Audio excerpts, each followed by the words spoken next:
What's going on, guys? Your boy Amazing. We're back with another video, and in today's video, guys, I'm gonna be going over the Skoll Hati demonic beast battle and how to clear floor 1. Let's talk about the team I used, and then we'll hop into the fight, and I'll kind of explain how I went about the fight. So let's hop into the video. Before we actually hop into the video, make sure to subscribe to your boy Amazing. We are on the road to 25k subscribers, man. At the time of recording this video, I'm at 22,890 subscribers on the YouTube channel. You guys have been showing an insane amount of support lately on the channel, man. And with that out of the way, let's hop into the video. Alright guys, so I literally just cleared floor 1 of the demonic beast Skoll Hati, and it took me a minute. I will say I had to kind of adjust, you know, to the mechanics of the boss, but we'll actually talk about it and kind of give you guys the rundown for floor 1. But I will say right now, it is a very hard fight, man. To give you guys an idea, so I'm gonna reset because I'm gonna do floor 2 again, but I just want to show you guys the team comp that I used, like the gear, and then we'll actually hop into the fight because I have it pre-recorded already, and I'll kind of walk you guys through it. But my Freyr is only 3-6, by the way, so I was able with 3 to 6 Freyr to clear floor 1. You don't like necessarily need dupes, I don't think, for at least floor 1. Floor 1, I think 1-6 Freyr, but the rest of your team has to be duped up. But if you have a 1-6 Freyr, I think he's fine. But for the gear I was running attack crit damage, and I kind of gave him like a pretty decent gear set. It's nothing too crazy, right? But it definitely gets the job done. And I got his outfits. I did max out all his weapons, so you know, obviously there's gonna be a difference from like my Freyr to like, you know, if you just got him pulled and you don't really have outfits. So there's definitely that to take into account. But yes, that is my Freyr right there in terms of gear. And I ran blue Tarmiel Link because he does get targeted a lot, so I decided I would put the blue Tarmiel Link so he kind of heals up a little bit. Yeah, and then the next character here is Green Elizabeth. So I will say from the jump, if you are gonna attempt this with Green Elizabeth, you need her Holy Relic, man. Her Holy Relic increases allies HP related stats by 15%, so it's very good Holy Relic. And you know, if you do want to clear Skoll Hati, when you do get the free Deer Relic, which will be coming in like I think it's like 2 weeks total, we get it in like the login. If you guys saw the this right here, yeah, right here. So every single day they're gonna give you like pieces of the Holy Relic, and once you get enough, I would suggest either make hers or, as I said in that video, red Sariel's. But if you do want to push for Skoll Hati, definitely make hers. But yeah, in terms of gear, I was just running HP defense, nothing too crazy, and I did actually pick up her weapon outfits, but I don't think it's really necessary. Like, I think she'll be fine regardless. But yes, and then I do have Zeldris Link with HP defense. And then for Trader Meliodas, my Trader Meliodas is 6 out of 6, so you know, take that with a grain of salt when watching the, you know, the footage, guys. Unfortunately, it's not like I can show you guys like a 1-6 Trader Meli showcase. I have him 6 out of 6, so it is what it is, man. But you know, I'm running attack crit damage on him, and Trader Meli literally is a must for Skoll Hati if you are gonna attempt it at all, just because the damage reduction passive is so beneficial. But yeah, my Trader Meli's been maxed out for the entire time I've had him, so yeah, so that's a given. But he's attack crit damage maxed out, and then the 1S right here, I was running attack crit damage as well. And then yeah, I mean, in terms of his outfits as well, like basically maxed out across the board.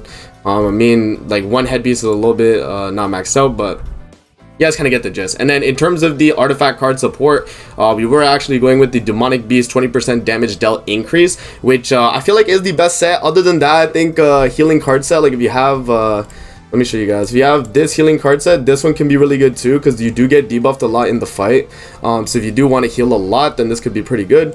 But other than that, I think these are the two best. And then if you don't have these two, then I'd suggest just using this healing card set right here. So the free-to-play healing card set. Alright, so now that we went over the team, guys, let's hop into the run, and I'll kind of give you guys a rundown of what I did in the Skoll Hati floor 1 of the demonic beast. Alright guys, so here's the clip where I actually did clear floor 1 of the demonic beast. The same team as the beginning, as I explained, so you know, the exact same setup. I do think this is probably the best setup, by the way, if you're trying to clear at least floor 1. But yeah, so I show off the card set and I hop in, like nothing's changed, like the gear and all that's literally the same. So we'll kind of hop in and I'll give you guys like the rundown of how I go about the fight and kind of guide you guys through it. So first phase here, I can actually turn up the volume actually, because it was just background music. I wasn't doing anything crazy. So you guys can see starting hand. You literally always starting hand, you're gonna do SNR single target, SNR single target, cleave card with Freyr, and then AoE with melee off the rip. Basically what you're trying to do is get your damage reduction stacks, and then also while you're doing that, you're trying to just clear your hand out of all these all the attack cards, because you know, you're trying to deal as much damage as you can to this wolf right here, and you are mainly targeting the white wolf right now, because the black wolf right now is not able to take damage. He's just kind of on the field buffing the main wolf right there. So you see my hand right there, when I top deck the hand, is pretty good. I did get, you know, the hand there, I did get single target melee, AoE with melee, and I did merge Essenor. So I was like, okay, so I'm in a situation where I can possibly push Essenor ult. So I was like, okay, maybe I'll go for the Essenor ult push. And so I was kind of contemplating, like, should I go for it, or should I just use like a melee AoE, finish it off, and we can save the ult? But I decided I would go for it, so I do click the card. Yeah, so I do decide. Yes, amazing, you did. But yeah, so I probably should have did the Essenor cards like first and then melee single targets, but the damage didn't really change. I think I had the exact same amount of buffs regardless. So yeah, we did a pretty good chunk of damage there. You guys can see we took a big chunk of his health bar out already, which is very good. So yeah, so we take a little bit of damage there. And the wolf on the left actually sets up the Tarmiel stance. So if you guys don't know, this wolf right here, oh, I can't shake the screen. This wolf right here will actually put up a Tarmiel stance. And the reason why I told you guys not to use the cancel stance card, and I told you to use the cleave card at the beginning, is because if you do top deck a stance removal, you're gonna use it on this wolf before you attack this wolf. Always make sure on the third turn, if you do have a cancel stance with Freyr, use the cancel stance on the wolf with the Tarmiel stance, so you're able to actually do damage. But because I wasn't in that situation, and I had Essenor ult, I was able to just get the kill from the range of health he was at. But you guys will see, like, even a 6/6 Essenor, because of that Tarmiel link, will not do an insane amount of damage realistically. And this was after using the buff removal with Liz as well. So we did do the heal, and we dropped the buff removal, so like he doesn't have any HP buffs or anything like that, but it still barely gets the kill at 6/6, right? So take that into account, guys, when you're going through your run. That's definitely something that's gonna be very important. But now that we've moved into stage 2 here, you want to kill this boss as fast as possible, man. As you guys can kind of tell, the fight is pretty demanding of damage, and that's why you do want high dupes on like Freyr, the 1 Essenor, Trader Melee.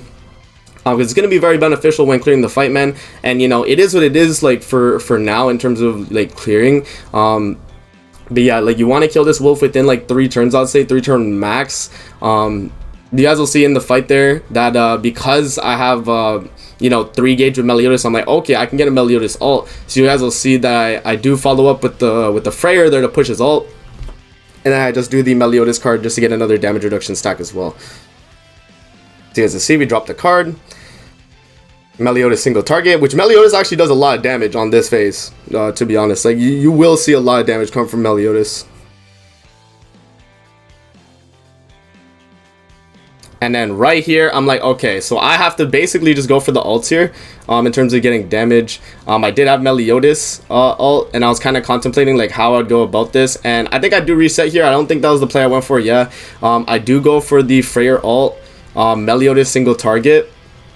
And then I think I merge Liz and or I don't know, I might Meliodas all, yeah, and then I merge Liz, yeah. So that makes sure I get the kill basically, because you'll see, you guys will see the range of like HP that he had left, which, you know, it's not a lot, but I had no attack card though that would have killed, so I had to just drop the ult with Meliodas. So I was like, we can kill, because you basically want to get out of that phase as fast as possible, guys. You don't want to stay long.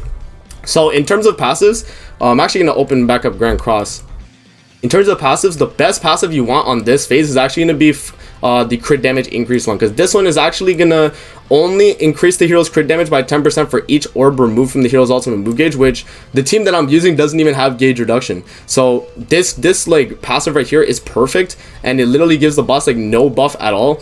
This one reduces your crit chance and or crit resistance and crit defense by 25%, so it's basically a death pierce passive, which is not good at all. So this one kind of sucks. And then this one's even worse, because if you get crit, you get 40% defense related down on that character that gets crit. So it's not very good at all, and this can kind of ruin runs. I think if you are progressing into floor 2, like if you do want to progress into floor 2, definitely get this passive right here. These two are dead if you do want to continue.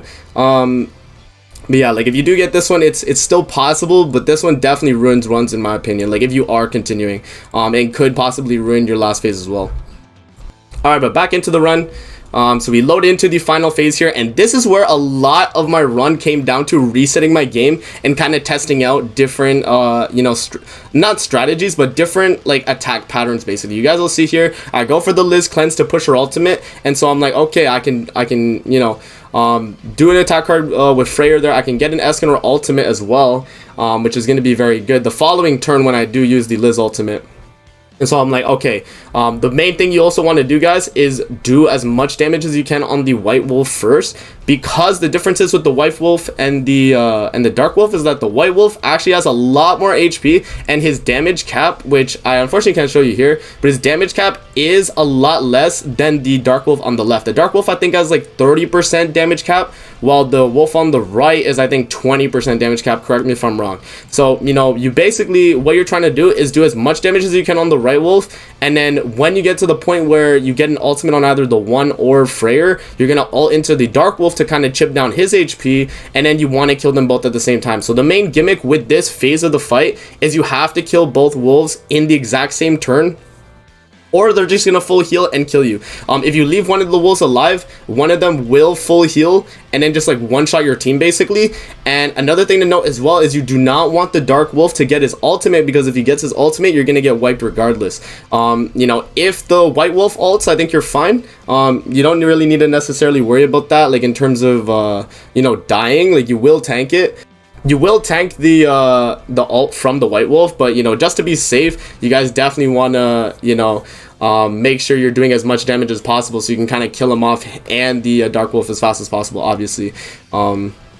Yes, as you guys can see, I'm doing a lot of targeting onto the White Wolf right now, and you can see that I've already gotten him to about like 25% HP, a little bit less probably, right?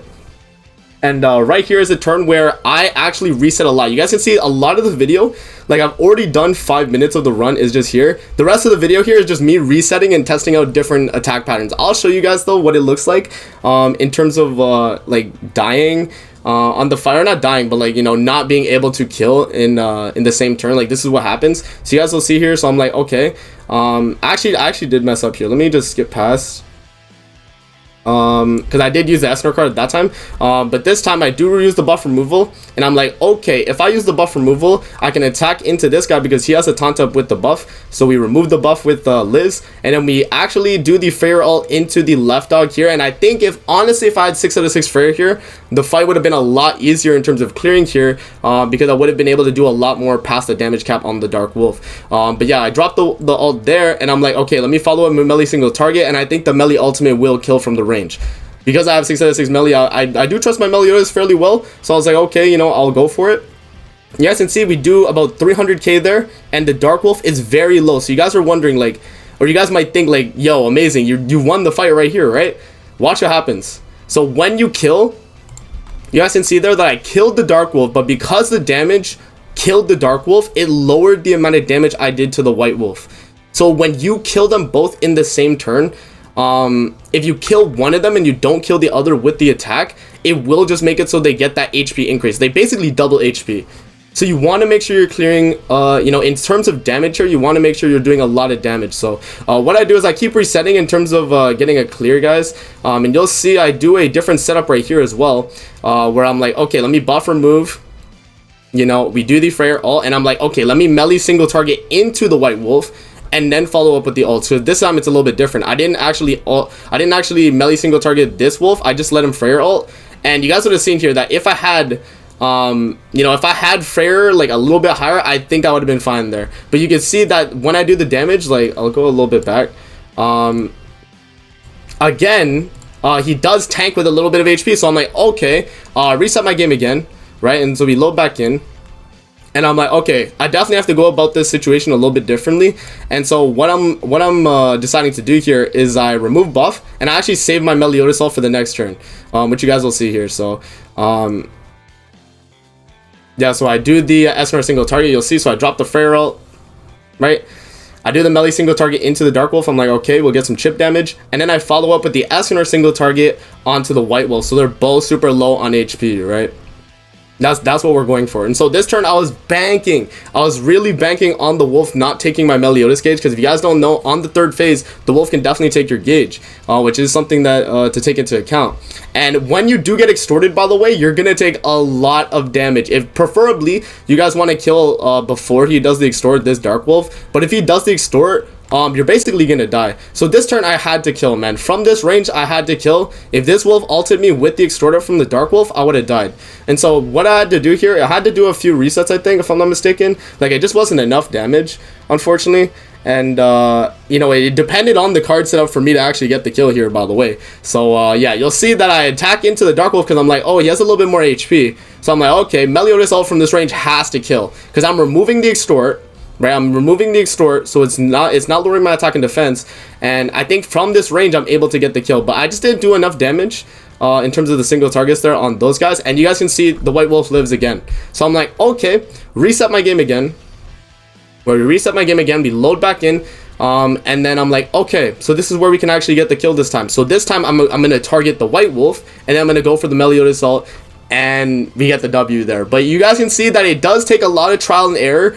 I will say the wolves on this phase, like, you basically have to get this one. Like, if you're gonna kill in an ultimate, you have to make sure this one on the right has like no health, because from this range you guys can see he has basically no health left, and this wolf actually does have pretty decent HP. Like, he's around like 20-ish%, you know what I mean, like at 25%. So I'm able to kill with my Meliodas 6 out of 6. But if you guys are in a situation like that and you don't have a 6/6 Meliodas, like, I don't know, man, it's definitely a really hard fight. But we did get the clear there, and that's my run on floor 1 of the dogs. So let me know what you guys think about the Skoll Hati boss. I'll try to do a stage 2 clear, and I think I'll also try a Molasula comp as well for stage 1. But if you guys enjoyed the video and it helped you in any way, definitely make sure to like, comment, subscribe. And with that out of the way, that's gonna be it for the video. I'll see you guys in the next one. Peace out and have a great rest of your day.